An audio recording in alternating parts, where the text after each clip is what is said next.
보실 말씀은 요한계시록 18장 2절과 21절을 보시겠습니다.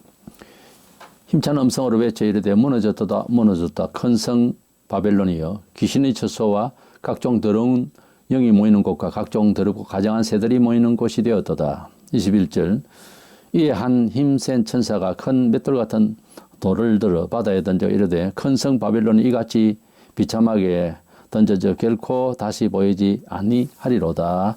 아멘. 마지막 때가 되면 세계를 주도할 적그리스도가 나타나서 적그리스도를 중심한 연합국이 이 세계를 지배하게 될 것입니다. 그러나 이 세계를 지배하는 그 성은 결코 영원하지를 않습니다. 본장 10절에 보면 큰 성 견고한 성 바벨론이라 이런 말씀이 있습니다. 얼마나 견고한지 이렇게 표현을 하고 있습니다. 마지막 때에 세계를 주도할 적그리스도의 성이 얼마나 견고하고 그 조직이 강한지 말로도 알 수 없을 것입니다. 그러나 결국은 하나님의 형벌을 받아서 영원한 멸망을 받게 될 것, 다시 재개할 수 없는 멸망으로 가게 될 것인 것입니다. 그래서 바벨론의 영원한 심판이라는 주제로 말씀을 나누고자 합니다. 먼저는 이 본장을 통해서 우리가 읽는 것은, 전체 계시록 통해서 읽는 것은 거짓은 결국 멸망을 한다, 이런 교훈을 받습니다. 바벨론은 세계를 제패하던 바벨론이 아니라 그것을 이제 역사적인 그 국가를 생각하면서 마지막 때에 이 세계를 주도할 나라의 상징적인 세속적인 최고의 권세가 있는 나라를 상징합니다. 이 바벨론은 적그리스도는 마귀의 힘으로서 세계를 지배하던 나라로서 멸망을 받게 될 것인 것입니다. 본래 이 세상은 그렇지 않아도 마귀가 이 세상을 지배하고 있다 하는 것이 성경의 가르침입니다. 수많은 사람들이 이것을 모르고 살고 있고, 또 우리 그리스도인이 되면은 그러한 우주관, 세계관이 이제 바뀌게 되는데, 성경은 우리에게 이 세계는 우리 사람의 지성으로 다스리는 것이 아니다라고 말하고 있습니다. 어떤 면에 있어서는 하나님 선한 영과 세속의 악한 영의 대결 구도로서 이 세계를 지금 이제 하나님께서 성도들을 다 건지시기까지 이끌고 계신다, 이렇게 보는 것이죠. 에베소서 2장 2절에 그때 너희는 그 가운데서 행하여 이 세상 풍조를 따르고 공중의 권세 잡은 자를 따라서니 곧 지금 불순종의 아들들 가운데 역사하는 영이라. 그러니까 그리스도 밖에 있을 때에 우리가 공중 권세 잡은 자 이렇게 표현되고 있는데, 마귀의 지배 아래서 풍속을, 세상 것을 따라서 그의 이제 가르침을 따라서 그의 유혹을 따라서 살았다, 그렇게 되어 있습니다.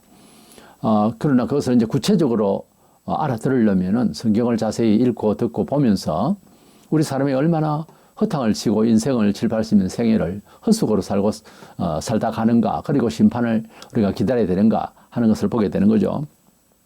세상에 어떤 학문이나 어떤 예언가가 이렇게 정확하게 말할 수가 없습니다. 그래서 우리 하나님께서 이 세상을 이렇게 악한 영이 마귀가 지배하는데, 이 가운데서 우리가 스스로는 헤어날 수가 없는 이런 상황에서 하나님께서는 예수 그리스도를 통한 복음을 통해서 우리가 헤어나올 수 있도록 길을 열어 주신 것이죠. 그래서 이절에 바벨론, 이것은 지금의 세상도 마찬가지입니다만은 귀신의 처소라고 또 표현하고 있습니다. 보면 이절에 큰 성 바벨론이 귀신의 처소와 각종 더러운 영이 모이는 곳과 각종 더럽고 각종 가증한 새들이 모이는 곳이 되었다 그랬어요. 이것은 뭐 참새, 비비새 뭐 이런 새가 아니고, 이것은 이제 각종 여러 악한 영들을 말합니다. 이래서 이 세계를 앞으로 주도할, 과거 바벨론처럼 주도할 적그리스도의 그 단체, 그 성은 각가지의 악령이 충만한 곳이고, 마귀가 직접 지배하게 되는, 한 사람을 통해서 지배하게 되는 그런 세계가 될 것인 것입니다. 그 앞에서 지금도 스스로 나는 예수 믿겠다, 나는 마귀를 따르지 않겠다 하고 나올 생각을 할 수가 없는 사람들입니다.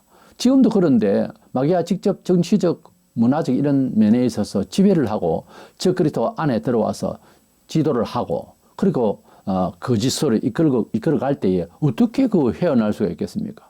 아예 몸을 마음대로 이제 인권적인 것도 할 수가 없는 자유의지를 박탈당하는 이런 상황인데 어떻게 살아날 수가 없죠.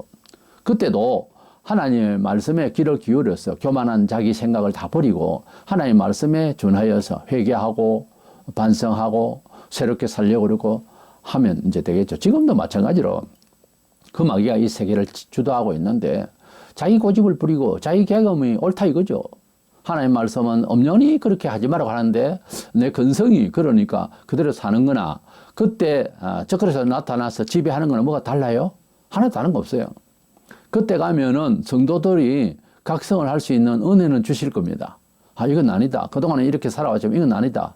이거는 직접 목격하는 거다. 마귀의 세계를. 그래서 정신을 맞춰 차리겠지만 또 은혜를 주실 거예요. 그러나 지금도 마찬가지로 그러한 정신을 차려서 세속 물결에 그렇게 빠지지 말고 하나님 말씀 안에서 교회 중심, 말씀 중심, 하나님 중심으로 살아갈 수 있도록 노력을 해야 됩니다. 인간편에서도 노력이 필요해요. 그렇게 해서 하나님과 동행하고 실제 하나님의 존재를 깨닫게 되고 의식화되고 그럼 어떤 때는 뭐 그냥 쓰러집니다. 뭐 길 가다가도 무릎 꿇고 싶고 그런 경우가 발생해요. 우리가 하나님이 함께 하신다는 말이 뭐 문화적으로 낭만적으로 들리면 안 됩니다. 하나님은 정말 우리와 함께 하시고 사생활 속에서 역사하십니다. 그렇게 믿고 살아야 되겠습니다. 왜냐하면 사생활 속에서 귀신이 역사하고 있거든요. 그걸 방지하기 위해서는 하나님 우리와 함께 하셔야 된다 그 말이에요. 실컷 오다가 뭐 교훈이나 입술로 말하고 하는 정도는 그런 신앙이 아닙니다. 그래서 공자할 맹자할이지 그런 형식적이고 율법적이고 의식적인 것은 소용이 없어요. 성도는 실제로 승리하는 삶이 보여져야 합니다. 그리고 승리의 참된 승리를 위해서 목숨을 걸어야 됩니다. 어떤 계시록을 통해서 종말론적으로 볼 때에 세상은 거짓이라고 하는 것, 그래서 이것은 결국 멸망한다. 거짓의 아비 마귀가 지배하는 모든 교훈을 따라 사는 것은 결국은 멸망이다 하는 점입니다. 두 번째 생각하는 것은 세속의 문화라고 하는 것은 보편화되면 그것이 하나의 가치관이 됩니다. 시민이 100년 전에 생각하던 것은 잘못됐고 지금이 맞다 그렇게 생각을 하다가 또 몇십 년 후에 요즘 뭐 상당히 빠른 속도로 변합니다만은 또 다른 세상이 와서 이것이 이제 정답이다. 이것이 보통 사람이 살아가는 그런 사회적 가치관이요 정서다. 이렇게 생각해버려요. 소돔 고모라가 불심판을 받았는데 과연 소돔 고모라 하루아침에 그렇게 됐겠어요? 그렇지 않습니다. 가랑비에 옷 젖듯이 차츰차츰 섬이 됩니다. 그리고 굳어지면은 그것이 진정한 자아가 깨우친 것이고 자기가 주장할 만한 이론이고 그렇게 된 줄로 착각을 해요 사람들이. 그럼 어느 날 정신이 확 든다 하는 말이 있어요. 확 깬다는 말을 들 하죠. 그랬을 때 보면은 자기를 돌아보면 영 아닌 거예요. 우리가 불신자라도 자기를 돌아보는 시간을 가지고서 깊이 묵상을 하고 이제 반성을 하게 되면은 사람이 남보다 자기 존재가 얼마나 뭔가 쏟고 있고 진정한 자기 양심도 아닌 것에 매여 있는가. 현대인들은 이미 20세기 들어와서 직장과 기계와 이런 속에서 자아를 상실했다 그런 말을 해요. 그게 사실이고. 그래서 우리는 우리 자신을 돌아보고 하나님과의 관계를 생각하고 하기 위해서 주일 성수는 어떤 의미에서 종교적인 의무이기 전에 나를 발견하는 귀한 시간이 되기를 원합니다. 정말 필요해요. 이 바쁜 세상에 혼잡한 세상에서 여러 가지가 혼란하고 이런데 우리가 하나님 앞에서 바로 섰는지 뭐 안 믿는 사람이라도 그런 자기를 돌보는 시간, 묵상의 시간이 필요해요.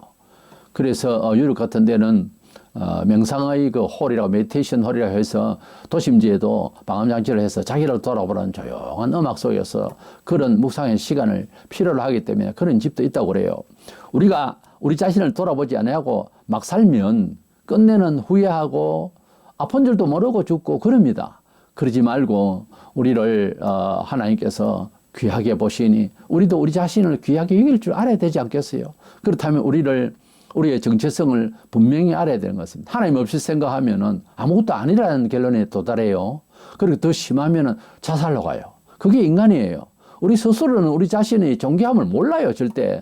그래서 성경에 보면 고쳐야 할 점과 근본적으로 하나님께서 예수 그리스도를 통하여 우리를 구원하셔야 신분이 바뀌고 영혼이 바뀌고 가치관이 바뀌어야 그제서 내 자신을 얼마나 연약하나 그러나 얼마나 존귀하냐 이걸 이제 알게 되는 거죠. 그렇지 않으면 알 수가 없어요. 이 세속주의는 세상을 향해서 세상의 가치관을 따라가면은 이것은 결국은 멸망을 합니다.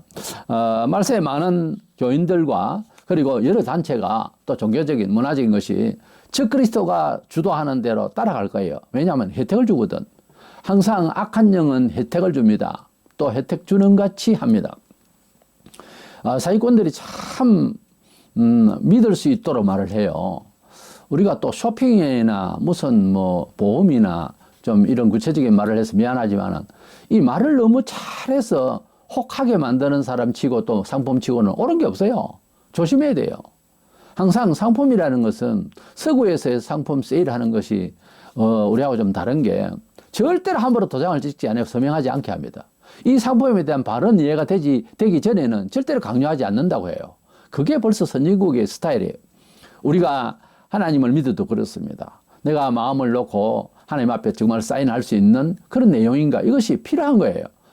그런 구별이 필요하고 자기 의지 결단 그런 과정이 있어야지 아무렇지 않게 그냥 뭐 종교 좋다는 식으로 가다 보면은 그건 교회 안에 한 종교인밖에 안 돼요. 구원이 없다고. 뭐가 좀 됐다 하더라도 그건 아직까지는 미완성이에요. 구원으로서. 성경에 말하는 구원 뭐예요? 영생 부활이에요. 부활 영생에 천국 가는 거예요. 그렇지 않으면 모조리 다 지옥 갑니다. 그게 뭐 인정사정 볼 것도 없어요. 우리 생각에 법 없이 살 사람이다 싶어도 아니에요. 아니에요. 우리 자신을 몰라서 그러고 나와 너가 서로 몰라서 그래요. 몰라서 하는 소리예요.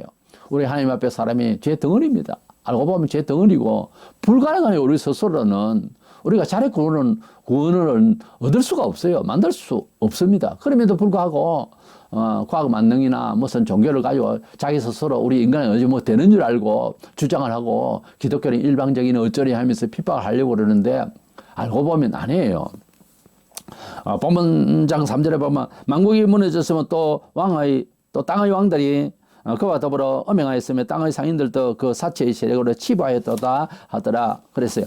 그러니까 뭔가 하면 이 세상을 살아가는 데에 우리가 지금도 그렇잖아요. 뭐 세력 있고 돈 좀 있는 사람이 곁에 붙어서 뭔가 콩고물이나 떨어지면은 주워 먹을까 해서 비참하죠. 사람 사는 게 좀 하나님께서는 그렇게까지 살도록 하지 않으셨어요. 아무리 어렵고 해도 자존감이라는 건 있어야 되잖아요. 그런데 그저 그냥 그러다가 나중에 자기가 조금 살만하면 목이 빳빳해지고 이게 인간이에요. 얼마나 간사한지 말로도 알 수 없습니다. 세속주의로 가고 마지막 때에 적그리스도가 나타나서 하나님을 멀리하게 하고 그렇게 유도할 때는 약간의 혜택을 주는 듯이 합니다. 나중에 다 뺏으려고 하는 작전이죠. 그러다가 결국은 망하더라는 겁니다. 교회 일도 그렇고 세상 일도 그렇고 정직하지 않으면 결국 망해요. 그래서 나의 계산법이 나의 추구하는 것이 나의 기획하는 것이 나의 바람의 기도가 내용이 세속적인 성향을 가지고 계산되어진 것은 망합니다. 그렇게 하면 안 되고 하나님께서 가장 기뻐하시는 모형이 뭘까? 나의 삶의 미래가 어떤 것이면 좋을까 하는 그림이 어려워야 돼요. 어떤 면에서는 십자가를 지는 듯한 그런 궤도로 발해야 되는 거예요. 그것이 인생을 승리하는 길입니다. 우리가 생각할 때는 물질과 양으로서 생각을 하기가 쉽죠. 세상은 어차피 민주주의, 공산주의 체제를 떠나서 유물사관적인 입장에 사람들이 살게 되어 있어요. 물리적으로 이야기를 들이대면 제일 약해지잖아요, 사람이. 근데 그만큼 위험한 게 없어요. 거기에서 이제 사람이 파토가 나는 거예요. 조심해야 되는 겁니다. 7절에 그가 얼마나 자기를 영화롭게 하였으며 사치하였던지. 세상 사람 얼마나 사치를 좋아합니까? 적그리스도의 그 단체가 그렇게 세상적으로 적그리스도 따르면 이렇게 잘 먹고 잘 살 수 있다 하는 걸 보이겠죠. 16절에 금과 보석과 진주로 꾸민 것인데 그랬어요. 이렇게 물리적으로 살아가는 것이 사실은 세속적인 것이고 또 그 세속적인 것에 최종적으로 어떻게 보면 완성된 것이 적그리스도의 그 짐승이라고 일컫는 마지막 때 세계 지도자의 속에 들어있는 마귀가 원하는 거예요. 예수님을 40일 금식하고 난 뒤에 미혹을 할 때에도 마귀가 나타나서 내게 절하면은 사탄이 나타나서 내게 절하면은 이 모든 영광을 만물을 너에게 주겠다 그렇게 이제 했어요. 그때에 하나님만 섬기라고 했다. 너를 섬길 수 없다. 그래서 주님은 교훈하실 때에 재물과 하나님을 겸하여 섬기지 못한다. 그 예사로운 말씀이 아니에요. 사람이 하나님 아니면 돈이라고. 사람 마음을 알아보려면 돈을 좀 큰 돈을 이렇게 건네보고 땡겨보고 하면 합니다. 대번에 합니다. 얼굴빛이 달라요 벌써. 얼마나 돈을 믿고 사는지. 돈 하면 화색이 싹 돌고 돈을 빼앗거나 헌금을 하라거나 무슨 빼앗는 건 아닙니다만 그런 식으로 되면 얼굴이 완전히 굳어서 흑색 돌같이 돼버려요. 흑석같이 돼버린다고. 돈을 거래하면 사람 얼굴을 보세요. 대번에 표가 나요. 돈이 물신이 되어 있는 사람과 돈을 어떻게 어렵게 써야 되는가 하는 것을 생각을 지닌 사람의 얼굴 차이가 있어요. 그래서 돈을 이기고 있는 사람 열심히 일하죠, 물론. 그러나 그것을 이기고 지배를 하고 있는 사람은 그런대로 평안을 유지해요. 큰 변화가 없어요, 얼굴에. 그 어떤 의도냐만 생각을 해요. 온전히. 그런데 돈에만 죽고 사는 사람은 돈이 없어지면 얼굴이 완전히 어두워져 버린다니까요. 캄캄해져요. 굳어져 버린다고. 형제도 마찬가지죠. 예. 부모와 자식 간도 마찬가지고. 이게 뭐냐면은 마귀가 가져다 주고 마귀가 지배하는 상황에 있는 정서예요. 아유, 그렇게 말하면은 나도 그런데 어쩌지? 너도 회개하세요.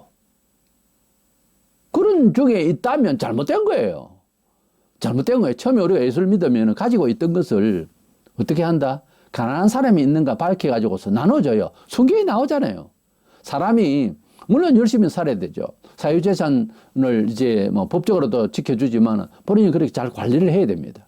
그러나 하나님의 은혜를 한번 받고 나면 인생의 의의를 제대로 알게 되면은 거기에 매이지 않는다고. 돈에 너무 매이지 않는다고요. 그건 돈 없으면 못 사는 줄 알아. 이게 이제 문제인 거예요. 이게 이미 벌써 세속화되어 있는 거예요. 여기에서 우리가 이겨나야 됩니다. 디모데후서 3장 1절에 보면 사람들이 말세가 되면 자기를 사랑하며 자기를 산다라면 이기심이라고 해요. 자의심리. 내만 편하면 된다는 거지. 부모가 어쨌든 말든 뭐 나이 40이 넘어도 나 결혼 안 하고 뭐 내 혼자 산다. 이건 안 맞는 얘기예요. 어떤 이유든지 평범한 그런 진리대로 살아야지 그렇게 살면 안 돼요. 그것은 이기심이고 개인주의고 그것은 공동체 사회를 아주 아예 무시하고 살다 그 말이에요. 다른 사람 다 죽어도 나는 살겠다 그 말 아닙니까? 결론은 다 그렇게 사니까 뭐 괜찮은 사회입니까? 망하는 사회예요. 자멸하는 사회지 않습니까? 후손을 낳지 않으면은 사람들이 자기를 사랑하며 돈을 사랑한다고 그랬어요. 아니 자기를 지키려고 하면 이 사회가 돈이 없이 어떻게 살아요? 국제적으로도 그렇고 개인적으로도 그렇고 그러니까 무조건 하고 돈은 제2 생명이야. 돈이 없으면 내가 없는 거예요. 돈이 있으면 내가 있다는 거지. 이렇게 사니까 이제 뭐 결국은 유물론적인 이것이 보편화되어 버리면 진리가 되어 버려요. 그러나 성경은 돈을 쫓아가다가 망한 사람 이야기가 너무 많아요. 그리고 인류 역사가 성경의 역사도 그렇습니다. 부유하다가 타락해요. 부유를 따라서 선량한 일을 하고 하겠다고 처음 말은 그랬어요. 그러나 부유가 딱 들어가면 타락한다고. 교만하고. 교만하고. 그래서 뭐 하나님은 안 믿으면 안 믿었지 나는 돈은 지고이시 되겠다. 이런 부자 청년이 있었잖아요. 예수께 와서 어떻게 하면 영생을 얻습니까? 그래 어릴 때부터 계명은 지켰냐? 예, 잘 지켰습니다. 근데 하나 부족한 게 있는데 그 돈을 이제 가난한 사람이 나눠주라 하니까 말은 그래 안 나오는데 그건 안 되지요. 나는 이거 가지고 오래 살려고 했는데 이런 청년과 같은 마음으로 예수 믿는다면 잘못 믿는 거예요. 잘못 믿는 거라고. 너 오늘 밤에 내가 너를 데리고 가겠노라. 이제 음성이 들렸다. 그렇게 되면 만약에 여러분은 어떻게 하겠어요? 뭐 혼자 산다 치면 재산 다 팔아서 남 나눠주지 않겠어요? 그 틀어 안고 나는 살래 이렇게 할 거예요? 오늘 밤에 내가 너를 데리고 가겠다라고 하셨다면 만약에 그 돈이 당신을 지키냐고. 하나님 진짜 그렇게 말씀하셔 나타났다면 그런 마음으로 살아야 된다 이 말이에요. 아무리 죄 나도 하나님이 어느 날 밤에 데려가려고 하면 간단해요. 데려갑니다. 그것도 자다가 죽으면 그건 뭐 그냥 아주 아름다운 죽음이라 할까? 아마 해도 안 깨치고 몇 년을 병으로 고생하고 자식들 괴롭히고 돈 다 흘리고 안 그러면은 비참한 곳에서 어떻게 아주 경악스럽게 죽는다든가 이 성도의 죽음이 끝이 그래서는 안 됩니다. 그렇게 하면 안 돼요. 다만 뭐 우리가 이해를 하고 유가족들에게 이제 뭐 좀 위로를 해야 되겠지만 그런 죽음을 맞이해서는 안 된다고 말해요. 그러니까 저도 나이가 들어보니까 잘 죽어야 되겠다. 그 끝을 잘해야 된다는 생각이 하루씩 듭니다. 그래서 나는 죽을 때에 적어도 모친이 6일 동안 병원에서 같이 뭐 그때는 말씀을 하실 수도 없는 상황이지만 계시다가 7일째 이제 6일 다 마치시고 돌아가셨듯이 한 주간 정도 아니면 한 사흘 정도 그렇게 사람 볼 사람이 있으면 보고 조용히 가고 싶어요. 정말 복된 죽음 아니겠습니까? 우리는 이 세상에서 돈 하다가 결국은 돼지 돈 따셔서 돼지처럼 결국 그렇게 이제 잔치집에서 죽을 줄도 모르고 먹고 딜릭 살만 찌듯이 정말 세상 그렇게 사는 수가 많습니다. 그렇게 살면 안 돼요. 어차피 인생은 내일이 원래는 없어요. 하나님께서 지켜주셔야 내일이 있는 거예요. 이렇게 살면서 좀 돈에 좀 이기시기를 바랍니다. 그래야지 안 그러면은 속화되기 위한 문화가 너무 돈이 있어야 하기 때문에 돈만 있어 뭐든지 하겠다는 거죠. 그런데 그 돈 때문에 망한 사람이 한둘이 아닙니다. 세상이 그랬고 성경에도 그랬고. 이래서 우리는 이 말세가 되면 세속화라는 것은 결국은 유물주의입니다. 돈입니다. 이것을 이겨야 됩니다. 본장 12절 13절에 그 상품은 금과 은과 보석과 진주와 말과 수레와 종들과 사람의 영혼들이라. 여기 보면 마지막 때에 상품에 대한 말씀이 나오는데 거기 보면 종들과 사람의 영혼들이라 이렇게 나와요. 이렇게 사람이 지금도 서비스비나 어떤 뭐 조직에서 사람을 사고 팔고 합니다. 사실은 오래됐어요. 괜히 뭐 집 나왔다 칩시다. 아가씨가 이렇게 서비스에 갔는데 인물이 좋고 손님 많이 끌어다니까 또 다른 또 조직에서 내가 돈을 1,000만 원 줄 테니까 우리 쪽으로 보내달라. 그러면 1,000만 원 받고 이제 갑니다. 얘는 그것도 모르고 갑니다. 빚을 안고 가는 거죠. 얘가 뭐 잘못됐어요?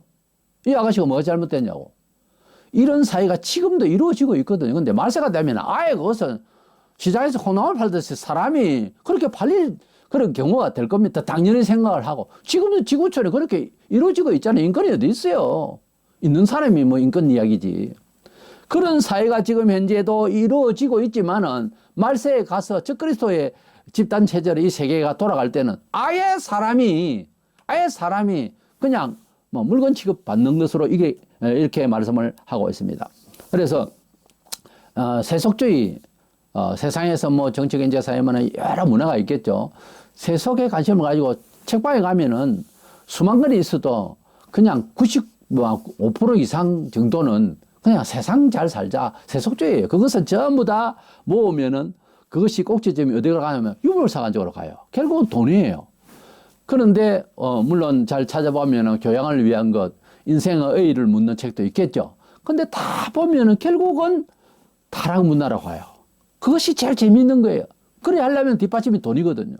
그래서 세속주의는 돈이라는 겁니다. 그래서 입에서 돈 이야기 때 눈이 번쩍 뜨이고 돈 이야기가 주제가 되고 돈 때문에 생각을 달리하고 계획을 다르게 짜고 하나님 믿는 것도 거부하고 이러면은 이거는 세속주의라는 거죠. 돈과 세속주의는 같은 이야기예요. 그거 피할 수가 없어요. 그래서 그렇게 되면 어떻게 된다? 사람 자체가 상품이 되는 거예요. 사람 자체가 상품이 되는 거예요. 그러니까 이런 겁니다. 좋은 남편 여기 소개합니다. 이 사람은 돈을 얼마나 버리고 있고 땅이 얼마나 있고 든든한 회사가 이렇게 있는데 자 얼마에 찾아올랍니까? 얼마를 받으실랍니까? 이런 식의 그렇게 된다는 거죠. 말하자면 지금도 마찬가지로 둘이의 인연이 마음이 합해져서 하나님께 영광을 돌리고 어떻게 또 정말 남녀의 사랑이라는 것은 다 설명을 할 수가 없지만 그런 관계로서 이제 부부가 되어서 아기도 놓고 이렇게 살아야 되겠는데 지금도 그렇잖아요. 결혼은 현실이다 이래가지고 돈이 얼마나 있느냐. 잘 벌릴 때는 막 팬입니다 이래가지고 붙었다가 그러면 결혼식까지 다 하고 난 뒤에 이제 돈벌이가 좀 부족하면 이놈 나는 팬이고 뭐고 이제는 살기 싫다고 애까지 다 버리고 도망갑니다. 세상에 이러니 얼마나 물질이라고 하는 것이 무서우냐 이거야. 근데 놀라운 것은요. 물질이 없으면은 목소리가 전달이 안 됩니다. 주로. 그래서 끝까지 이를 악물고 있는 사람이 세력으로 부리려고 해요. 이 한 맺힌 세상을 언제 푸냐? 주님이 오시면 다 풀어줍니다. 그때는 내가 죽이고 싶은 사람이라 그때 주님이 다 처리를 하실 테니까 그 마음을 버리고 그저 나의 정도를 가지고서 감사하면서 살다 가기 바랍니다. 있는 사람은 가지고 있는 사람은 가졌다고 해서 원래 이제 유세를 부립니다. 이것이 세속이에요. 근데 교인이 그러면 안 됩니다. 근데 교회 안에서 끼리끼리 모여서 있는 사람끼리 모이고 이러면 이건 잘못된 거예요. 이건 타락입니다. 물론 그 위세 앞에, 그 세력 앞에 힘이 없고 이런 교인이 불행하게 보이지만은, 그러나 그가 이제 좌절하지 아니하고 주님을 사랑하면서 험한 일을 찾아서 주의 일을 하고 잘 이렇게 충성봉사할 때에 그도 하나님께서 잘 되게 하실 때가 옵니다. 그리고 무엇보다 영혼이 잘 되게 하셔요. 그런데 세상 만사가 사필기정이라고 돈 가지고 위세 부리고 있는 거 가지고 자랑질하고 힘놀이 하면 나중에 망합니다. 그리고 개인적으로 죽음이 옳지를 않아요. 그렇게 살면 개인적으로 하나님은 의식의 구조를요, 항상 하나님의 시간은 카이로스라고, 지금 우리는 지나간 시간은 기억을 안 하려고 그러잖아요. 근데 어떤 일이 어떤 경우에는 지난 일을 기억해내야 하고 고통을 받아야 하는 경우가 발생할 때가 있어요. 그래서 우리가 죽을 때에 단 한 달 앓다가 죽든지 일주일 앓다가 죽든지 뭐 1년을 앓다가 죽어도 대부분 병으로 죽지만은 그동안에 해결치 않은 것을 시간을 전부 당겨서 차츰 조금씩 나누어서 고통받아야 할 것을 한 번에 고통을 안아야 됩니다. 그러니까 무조건 다 회개해야 돼요. 회개 안 하면은 반드시 맞습니다, 매를. 그래서 세속주의는 결국은 사람을 하여금 유물론적으로 가게 하고, 다양한 문화 형식이 좋아 보여도 결국은 망하게 하는 거니까 절대로 세속주의 성향을 우리가 따라가지 않아야 되겠고, 교회 행사나 교회 운영 방침도 세속적인 방법으로 하면 안 됩니다. 비록 그것이 채용할 때에 좋게 보여도 잘 살펴서 도용을 할 때도 잘 해야지, 그 세속적인 방법으로 뭐 춤추고 난리치고 세속적으로 하는, 돈으로 치부하고 하는 이쪽으로 교회가 세력을 부리겠다, 이건 아니에요. 그렇게 하는 게 아니에요. 교회가 돈이 없어서, 조직이 없어서 세상을 못 이긴다, 거짓말입니다. 혼자서라도 하나님께서 함께 하시면 이기게 하세요. 돈과 조직을 가지고서 뭘 세상을 변화시켜 보겠다, 그래서 예배당을 크게 짓고 우람하게 해서 힘을, 세력을 보여야겠다, 지금 보세요. 망했잖아요, 거의. 세 번째 생각하는 것은, 이 사탄의 세계 바벨론은 한 방에 일순간에 망할 것을 말씀하고 있습니다. 하나님은 인간을 구원하시기 위해서 또 예수 믿는 사람으로서도 더 잘 믿게 하기 위해서 매질을 할 때가 있습니다. 우리가 예수를 안 믿었는데 어느 날 꽝 하고 생활에 큰 변화를 받게 될 때에 하나님을 의지할 수 있는 기회도 오게 됩니다. 또 예수 믿는 사람이라도 잘 믿으라고 그렇게 권유를 해도 이를 악물고 권유를 안 받을 때 한 방 맞습니다. 그러면 하나님 그렇게 할게요, 이렇게 나오죠. 그런데 이제 그 병이 낫고 이러고 나면 또 안 해요. 또 안 한다고. 고무줄이야. 땡기다가 나버리면 그 자리 돌아가. 그게 사람이더라고요. 안 해요, 안 따라해요. 절대 안 따라해요. 이것은 근본이 안 바뀌면 참 안 되는 거구나. 그래서 자기를 돌아볼 때요, 화질에 MRI 찍듯이 한 번은 돌아봐야 돼요, 자기를. 나는 왜 이러냐 이거지요. 그러니까 한 번은 돌아봐야 돼요. 예. 그래서 정말 거듭났고 중생한 사람이라면은 그것이 필요합니다. 자기를 회복하기 위해서 한 번은 돌아봐야 돼요. 시간을 내서 깊이 묵상해야 돼요. 매일매일 시간이 안 나고 하더라도 어느 날 잡아서 하루 종일 정말 나를 돌아본다고 밥도 먹기 싫다 정도가 돼야 되는 거예요. 그래서 뭐 금식을 저절로 그렇게 하면서 자기를 돌아볼 시간이 있어야 됩니다. 안 그러면 안 고쳐져요, 사람이. 본문 본장 8절에 보면 하루 동안에 그 재앙들이 내린다 했고, 10절에는 견고한성 바벨론이 한 시간에 네 심판이 이르렀다 그랬습니다. 한 시간에. 17절에는 그러한 부요가 한 시간에 망하였도다 그렇게 표현하고 있고, 19절에는 한 시간에 망하였다 이렇게 또 말씀하고 있습니다. 다른 곳에는 마지막 심판에 대해서 번개같이, 덕과 같이, 해산날같이, 거물같이, 도끼같이 일시간에 재앙으로 임한다고 하는 표현이 나옵니다. 이런 표현들이 다 뭔가 하면은 화를 당하고 징계를 받는 감성이 그래요. 시간도 한 시간 만에, 하루 만에 이렇게 이제 이해할 수 있는 그런 시간이 되겠습니다만, 예를 들어서 소돔 고모라가 하나님께서 한참 기다리셨겠죠. 근데 결국은 안 되니까 완전히 불로서 소멸하려고 시작을 할 때에 불이 비 오듯이 위에서 두두두두 임할 때에 지붕에서 뭔 소리야 하고 나와볼 수 있겠죠. 그러나 그 삽시간에 하루 동안은 정말로 모든 것이 불타서 녹아내려버렸고 지금은 사해라고 하는 동네가 되어 있습니다만 그런 소돔 고모라의 불심판이 단시간에 그렇게 망할 줄이야 어떻게 알았습니까? 우리가 삶을 살아가면서 일순간에 충격을 받을 때 어째 이런 일이 생겼는가 그렇게 생각을 할 수 있습니다. 그러나 자세히 진단을 하면 오래됐어요. 매맞을 일이 오래됐다고. 하나님은 계속해서 고민을 하는데 안 들었다 이 말이에요. 그것을 먼저 생각하면 빨리 회복이 됩니다.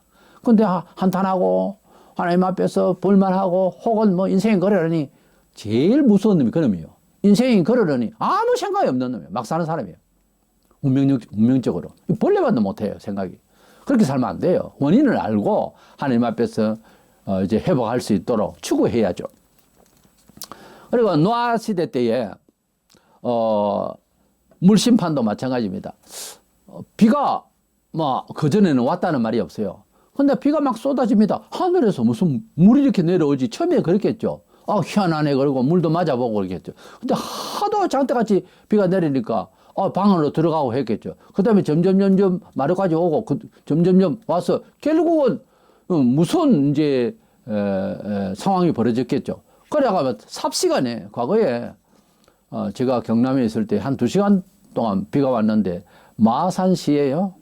버스가 물이 잠기고 지하가 전부 다 차버렸어요. 2시간 딱 왔는데 그때에 마산에 있던 그 많은 목사님들이 과연 40일 동안 비가 내렸을 때 산꼭대기까지 올라가겠다. 추야로 40일 동안 비가 왔으니까. 그리고 땅에서 이제 구덩이가 터져서 샘물이 다 터지고 올라왔고 위에서 내려오고 그렇게 되거든요. 지구촌 전체가 멸망을 하고 노아 8식구만 살았습니다만 그때에 40일 동안 물론 비가 왔지만 이미 삽시간에 비가 와서 이미 일순간에 망한 거예요. 정서상 40일이 안 보인다고. 40일 동안 살아있었던 것도 아니고 그 전에 다 물에 잠겨 죽어버렸잖아요.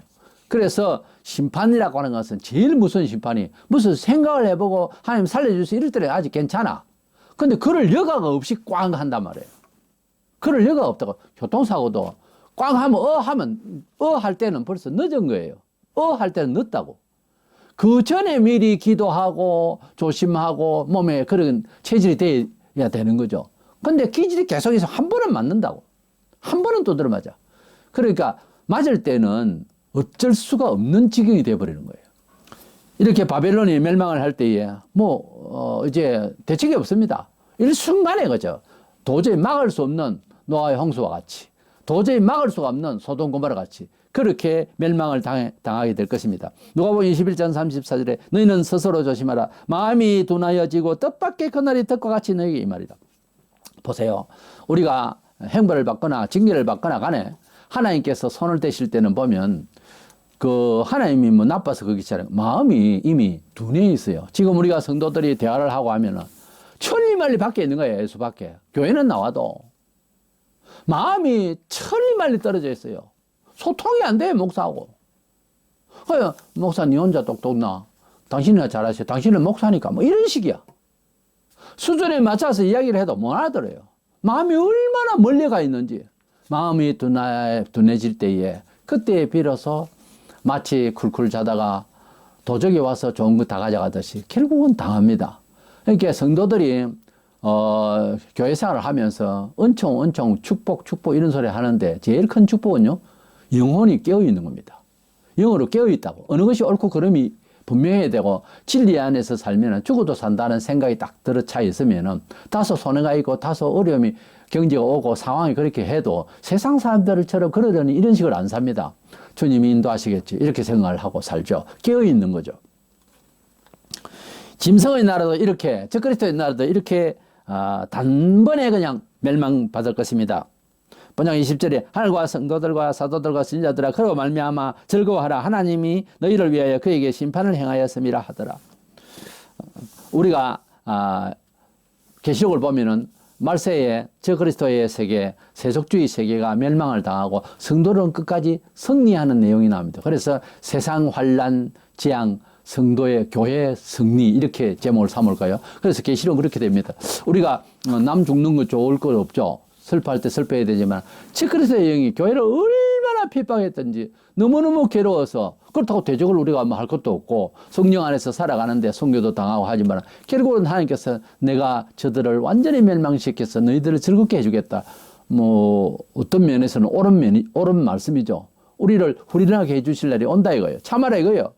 본장 22절부터 세상 말세의 적그리스도의 세계, 세속화의 세계에 심판받을 문화를 열거하고 있는데요. 악기라든지 기계, 요식업, 네온 불빛, 정상적이지 않는 괴로운 또 사기 상업 이런 것이 다 끝나게 될 것이라고 말씀하고 있습니다. 본장 4절에 보면 이런 때에 이르되 내 백성아 거기서 나와 그의 죄에 참여하지 말고 그가 받을 재앙들을 받지 말라. 물론 이 말씀은 지금도 해당됩니다. 성도들아 세속주의에서 나와 그들의 죄에 참여하지 말고 그들이 받을 재앙을 받지 마라.